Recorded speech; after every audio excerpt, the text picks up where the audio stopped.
You see, of course, if it was possible for us to share more widely the information that we have, we would be sharing it. The only reason that we are holding confidential briefings with the Brexit Select Committee is because the information we have is confidential. Now, I could, of course, give you all the information that I hold confidentially, the information that has been shared with me confidentially, but then no more information would be shared with me confidentially, and that would not be in the wider interests of the people of Gibraltar. But it is quite hypocritical for the GSD, and for the leader of the GSD in particular, to suggest that they are not informed and to issue a press statement which deals with things on which they do have detailed information because we've been sharing it with them, and pretend to be concerned about what may be happening in respect of some of those areas when they are fully up to date on what the latest is in respect of those areas. They are as briefed as government ministers, and government ministers are fully briefed on everything that I and Joseph Garcia are aware of and have been involved in.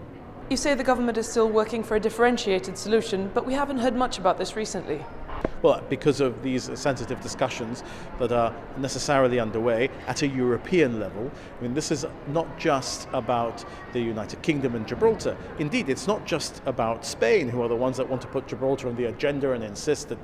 the application of the agreements to us will only occur if they agree. This is about the European Union, the integrity of the single market, and the acceptance of the rules of freedom of movement, the four freedoms as they're known, the jurisdiction of the European Court of Justice. All of these issues are tied in together in what might emerge for all of the states, and for the United Kingdom in particular, and for different constituent parts of the United Kingdom, Gibraltar included, as the final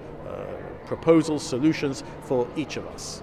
And what's your response to the assertion that Gibraltar's specific interests aren't catered for in the withdrawal agreement? Well, because they haven't seen what it is that may emerge as a protocol for Gibraltar, or type of agreement for Gibraltar, type of association agreement for Gibraltar, because it doesn't yet exist. Now, when it exists, if it does come into existence, because it brings together all the strands that are in discussion in a document that is then a part of the withdrawal agreement and is approved by the EU 27 and the EU institutions and is agreeable to the United Kingdom and Gibraltar, they will see it and the general public in Gibraltar will see it, and it may then become something that is agreed. We're not quite there yet, so it's quite something to see Keith saying that he hasn't yet seen that, but he knows and is fully aware of all the documentation that is being prepared, because we've shared that with all of his GSD colleagues. And that's why I'm left thinking, is it that the GSD members of the Brexit Select Committee are just not briefing their party leader?